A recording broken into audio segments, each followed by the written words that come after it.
tutti.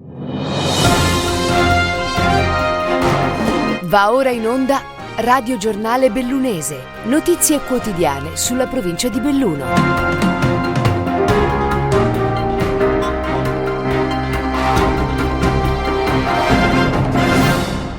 Benvenuti a un nuovo appuntamento con il Radio Giornale Bellunese, questi fatti che affronteremo nell'edizione di oggi di venerdì 7 ottobre 2022. Trovato senza vita nella propria abitazione Don Samuel Alipio Gaiardo, parroco di Cisio Maggiore e Soranzen, aveva 64 anni, fatale un malore, il ritrovamento è avvenuto mercoledì sera.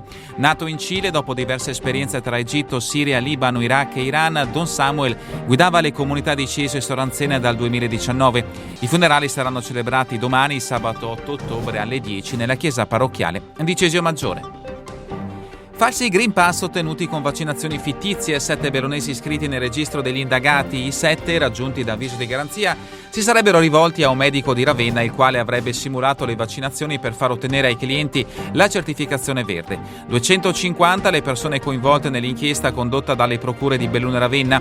Tra queste anche 7 soggetti residenti in provincia di Belluno sono accusati di falso. Le indagini erano scattate da una segnalazione partita proprio da Belluno. L'ex moglie di una delle persone rivoltesi al medico romagnolo si era insospettita per il fatto che l'uomo, Novax dichiarato, avesse fatto somministrare il vaccino alla figlia portandola fino a Ravenna. Da qui la segnalazione da cui sono scaturiti gli approfondimenti della magistratura. Il medico coinvolto era stato arrestato e posto ai domiciliari.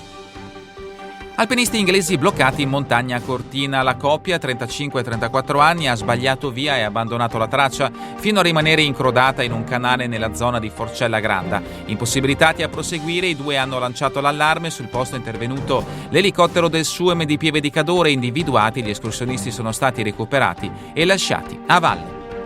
Belluno a rischio il premio San Martino, riconoscimento che l'amministrazione comunale assegna a figure distintesi per il loro contributo al territorio. Lo storico premio quest'anno potrebbe non essere assegnato dato che la conferenza dei capigruppo svoltasi mercoledì sera, conferenza in cui dovevano essere decisi i nomi dei premiati, non ha raggiunto il numero minimo di consiglieri necessari per procedere alla votazione. Assenti i capigruppo di minoranza Mirko Costa, che rappresenta 3 consiglieri, e Lorenzo Bortoluzzi della maggioranza, che ne rappresenta 10. Impossibile di conseguenza procedere alla votazione. Secondo il regolamento del premio, inoltre, non è consentito convocare una nuova riunione, ragione per cui il San Martino 2022 potrebbe saltare. In programma da oggi a domenica Mele a Mele, l'ormai tradizionale mostra mercato a Borgo Valbelluna. L'appuntamento con l'agricoltura, l'arte e l'artigianato. Come sempre la manifestazione proporrà l'esposizione di prodotti agricoli e artigianali a chilometro zero e l'apertura dei cortili cinquecenteschi di Mele. Passiamo allo sport, calcio, weekend ricco di anticipi, in campo domani nel campionato di eccellenza il Limana Cavarzano che a Sedico, con fischio d'inizio alle 15.30, riceverà il Giorgione. Scendendo in promozione, il Longarone Alpina andrà a far visita al Concordia Sagittaria.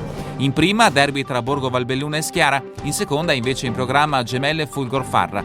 Domenica tutte le altre partite, compresa quella di Serie D, tra Dolomiti Bellunesi e Mestre. E sempre domenica prenderanno il via anche i campionati di Serie B e C di rugby tra le formazioni bellunesi che scenderanno in campo. Feltre, neopromosso in B, Belluno e Alpago in C. Ancora guardando a domenica, nel basket Serie D è il calendario il derby tra Joined Welding, Feltre e Veneta 21 Valbelluna. Sfida alle 18 alla palestra Luzzo di Feltre.